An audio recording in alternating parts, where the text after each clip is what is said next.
Hello friends, welcome to my channel. तो कैसे हैं आप सब? आई होप आप सब अच्छे होंगे एंड पढ़ाई भी कर रहे होंगे। अगर आप मेरे चैनल पे नए हैं एंड चैनल को अभी तक सब्सक्राइब नहीं किया है तो जल्दी से जाकर चैनल को लाइक शेयर एंड सब्सक्राइब कर दे ताकि मैं आगे जो भी वीडियोस डालूं उसका नोटिफिकेशन आपके पास चला जाए। तो फ्रेंड्स, जैसा कि आप लोग जानते हैं, प्रीवियस वीडियो में हमने मौर्य डायनेस्टी पूरी तरह से खत्म कर लिया था एंड आज हम लोग पढ़ेंगे पोस्ट मॉडर्न पीरियड। ठीक है, तो मौर्य डायनेस्टी के पतन के बाद बहुत सी छोटी छोटी डायनेस्टीज थी जो कि मगध पे रूल कर रही थी। ठीक है, तो हम लोग आज उन्हीं डायनेस्टीज के बारे में पढ़ेंगे। बट ये जो डायनेस्टीज है ना, ये एग्जाम पॉइंट ऑफ व्यू से उतने ज़्यादा भी इम्पोर्टेंट नहीं है।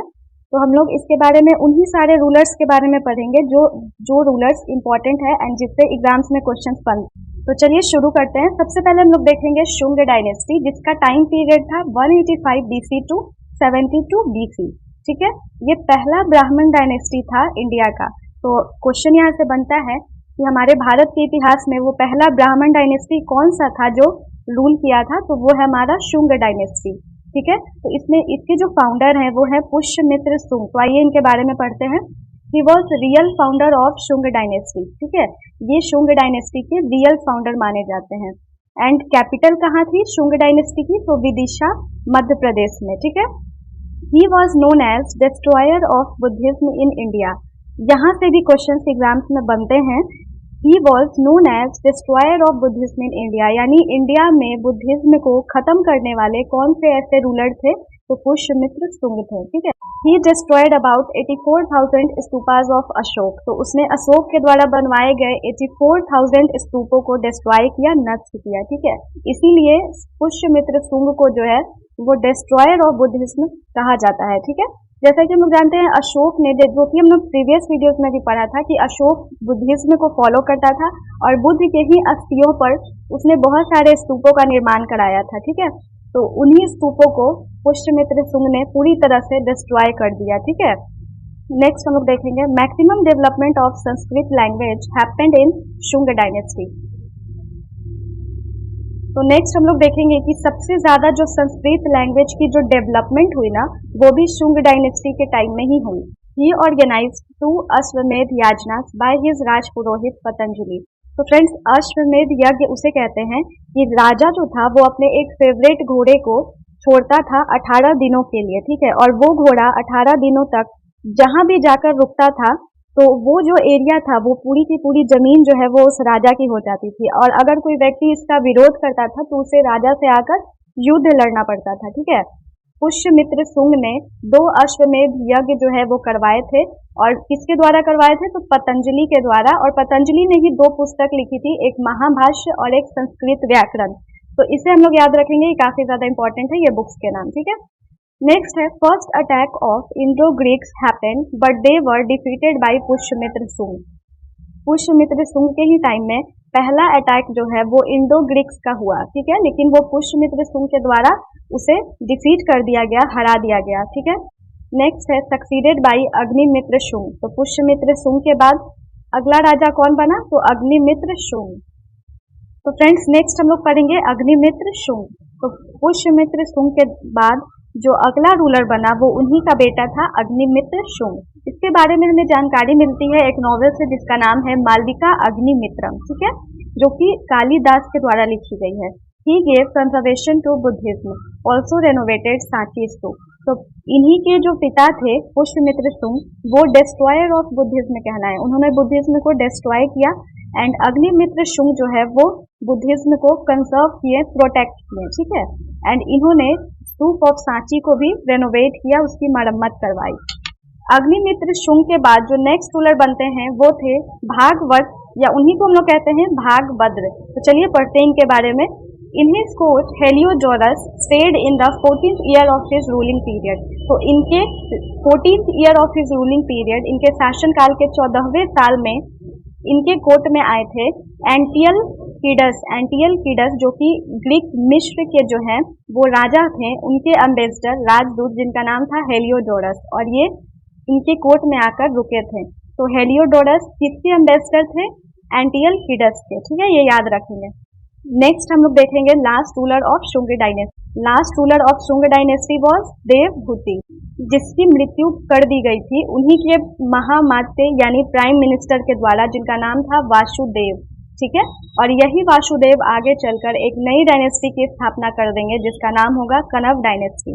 एंड ये लास्ट रूलर के बारे में हमें किस सोर्स से पता चलता है, तो हर्षचरित से, जो कि बाणभट्ट के द्वारा लिखी गई है, और ये काफी ज्यादा इंपॉर्टेंट है फ्रेंड्स, इससे एग्जाम्स में बहुत बार क्वेश्चन देखे गए हैं। तो शुंग डायनेस्टी के बाद जो नेक्स्ट डायनेस्टी रूल की वो थी कनव डायनेस्टी, एंड इसका टाइम पीरियड था 72 BC टू 28 BC। ठीक है, इसके फाउंडर कौन थे? वासुदेव, जिसने शुंग डायनेस्टी के लास्ट रूलर देवहूति की हत्या करके कनव डायनेस्टी की स्थापना की थी। एंड इसके लास्ट रूलर थे सुशर्मा, जिसकी मृत्यु की गई थी शिमुक के द्वारा, और यही शिमुक आगे चलकर आंध्र या सातवाहन डायनेस्टी की स्थापना कर देगा। तो फ्रेंड्स, कनव डायनेस्टी के बारे में हमने इतना ही पढ़ा क्योंकि इतना ही इम्पोर्टेंट है, इससे ज्यादा क्वेश्चंस एग्जाम्स में नहीं आएंगे। ज्यादा से ज्यादा इसके फाउंडर के बारे में पूछा जाएगा या लास्ट रूलर के बारे में पूछा जाएगा, उससे ज्यादा एग्जाम्स में क्वेश्चंस नहीं आएंगे। तो हम लोग एक्स्ट्रा नहीं पढ़ेंगे, उतना ही पढ़ेंगे जिससे एग्जाम्स में क्वेश्चन पूछे जाते हैं। नेक्स्ट हम लोग पढ़ेंगे आंध्र या सातवाहन डायनेस्टी। कनव डायनेस्टी के बाद जो डायनेस्टी शासन की उसका नाम क्या था? आंध्र या सातवाहन डायनेस्टी, जिसका टाइम पीरियड था 28 BC टू 3rd सेंचुरी।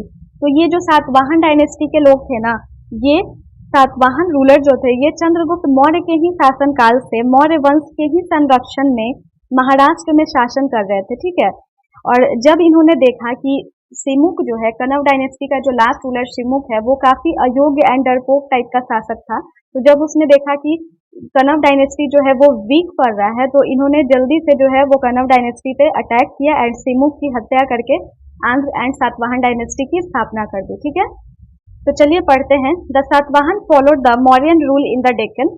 ठीक है, मौर्यन रूल के टाइम में ही ये महाराष्ट्र में जो है वो शासन कर रहे थे, जिसका कैपिटल हुआ करता था प्रतिष्ठाना। ठीक है, तो आंध्र या सातवाहन डायनेस्टी की जो कैपिटल थी वो कहाँ थी? प्रतिष्ठाना, जो कि महाराष्ट्र में हुआ करती थी। इसके फाउंडर कौन थे? शिमुक। ठीक है, फाउंडर का नाम याद रखेंगे, founder was Shimuk. First great ruler, सबसे पहले महान शासक थे सतकर्णी फर्स्ट। तो चलिए देखते हैं ये क्यों महान थे। He also known as Dakshinapathapati. ठीक है, इन्हें दक्षिणापथपति भी कहा जाता था, जिसका मतलब होता है lord of the Dakshinapatha, Dakshinapatha के भगवान। ठीक है, लॉर्ड ऑफ द दक्षिणापथ। तो सतकर्णी फर्स्ट पहले ग्रेट रूलर थे सातवाहन डायनेस्टी के, एंड इन्हीं को कहा जाता था दक्षिणापथपति। ठीक है, means lord of the Dakshinapatha. इसकी जानकारी हमें किस सोर्स के द्वारा मिलती है? तो नानघट इंस्क्रिप्शन के द्वारा मिलती है। नेक्स्ट हम लोग देखेंगे, he also gave thousands of cows and horses and huge sum of money to priest. He also gave thousands of cows and horses and huge sum of money to priest. क्योंकि इनका नाम ही था दक्षिणापथपति, इस नाम से इन्हें जाना जाता था, तो ये काफी ज्यादा लोगों की मदद करते थे। एंड ये thousands of cows and horses जो है वो प्रीस्ट यानी जो मॉन्क हुआ करते थे, उन्हें काफी ह्यूज अमाउंट ऑफ मनी भी देते थे एंड उनकी मदद भी करते थे हर तरीके से। ठीक है, सतकर्णी फर्स्ट के बाद जो नेक्स्ट रूलर है जिनके बारे में हमें जानना है वो थे हाला फर्स्ट। ये 17th रूलर थे सातवाहन डायनेस्टी के। ही कंपोज्ड गाथा सप्तशती। ठीक है, तो इनके बारे में हम लोग एक ही चीज याद रखेंगे कि इन्होंने गाथा सप्तशती की रचना की थी। ठीक है, नेक्स्ट है greatest ruler of this dynasty. सबसे महानतम शासक सातवाहन डायनेस्टी के कौन थे? तो वो थे गौतमी पुत्र सतकर्णी। ठीक है, ये 23वें रूलर थे इस डायनेस्टी के। He started coins of glass. इन्होंने शीशे के क्वाइंस चलाए। He started donating lands to Brahmins. इन्होंने ब्राह्मण्स को लैंड्स यानी जमीनें डोनेट करना भी शुरू किया। ठीक है, तो इस यहाँ से क्वेश्चंस भी पूछे जा सकते हैं एग्जाम्स में कि वो ऐसा कौन सा रूलर था जिसने ब्राह्मण्स को जमीनें डोनेट करना शुरू किया था, तो वो थे हमारे गौतमी पुत्र सतकर्णी। ठीक है, used mother name before his name. ये भी काफी ज्यादा इंपॉर्टेंट है, क्वेश्चन इससे बन सकते हैं कि भारत के इतिहास में कौन से ऐसे डायनेस्टी या वंश थी या कौन से ऐसे शासक थे जो अपने नाम से पहले अपनी मदर का नाम यूज करते थे। तो उसमें सबसे पहला नाम आता है हमारा गौतमी पुत्र सतकर्णी का। इनकी माता जी का नाम था गौतमी। ठीक है, इसीलिए ये अपनी माँ का नाम पहले लगाते थे। और अगर वंश के बारे में पूछे तो सातवाहन डायनेस्टी जो है वो ऐसा पहला डायनेस्टी था जो कि अपने नाम से पहले अपनी माँ का नाम यूज करता था। ठीक है, his achievement recorded in Nashik प्रशस्ति। तो गौतमी पुत्र सतकर्णी के जो अचीवमेंट्स हैं, जो भी उन्होंने उपलब्धियां हासिल करी है, वो हमें कहाँ देखने को मिलती है? तो नासिक प्रशस्ति में, ये जो नासिक प्रशस्ति है ये इन्हीं की माँ के द्वारा लिखी गई है, गौतमी बलासारी इनकी माँ का नाम था, ठीक है। In Nasik inscription he describes as Eka Brahmana, ठीक है। तो नासिक इंस्क्रिप्शन में गौतमी पुत्र सतकर्णी को किस चीज से डिस्क्राइब किया गया है, एका ब्राह्मणा से, ठीक है। इसे भी याद रखेंगे।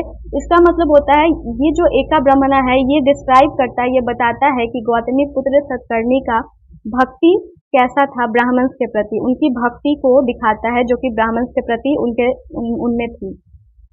नेक्स्ट हम लोग पढ़ेंगे वशिष्ठी पुत्र सतकर्णी, जो कि गौतमी पुत्र सतकर्णी के बेटे थे, ठीक है। He is considered as first Andhra सम्राट of India.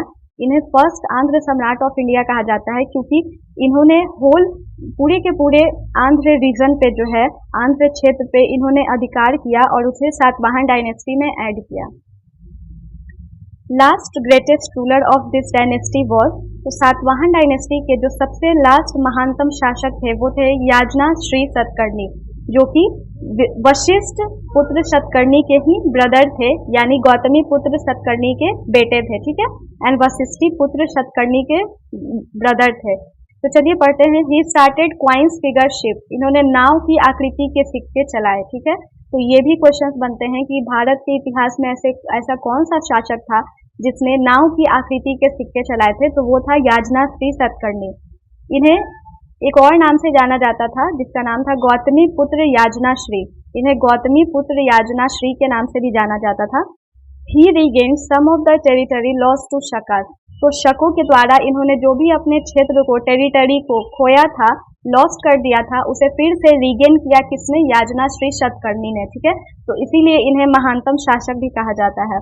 After his ruling period Satavahana started declining, तो इन्हीं के रूलिंग पीरियड के बाद सातवाहन डायनेस्टी की डाउनफॉल जो है वो स्टार्ट हो गई थी। He was brother of Vasishthiputra Satakarni, जो कि हमने पहले ही पढ़ लिया। Last ruler of this dynasty was Pulamayi fourth, ठीक है। लास्ट रूलर कौन था सातवाहन डायनेस्टी का, ये हम लोग याद रखेंगे जरूर से, तो उसका नाम था पुलामयी फोर्थ। तो फ्रेंड्स यहाँ पे हमारा सातवाहन डायनेस्टी भी खत्म होता है। तो नेक्स्ट वीडियो में हम लोग पढ़ेंगे फॉरेन इन्वेजन के बारे में, जो इन डायनेस्टी के रूलिंग पीरियड के बाद कुछ फॉरेन इन्वेजन्स हुए, तो कल हम लोग उसके बारे में पढ़ेंगे। तो मिलते हैं नेक्स्ट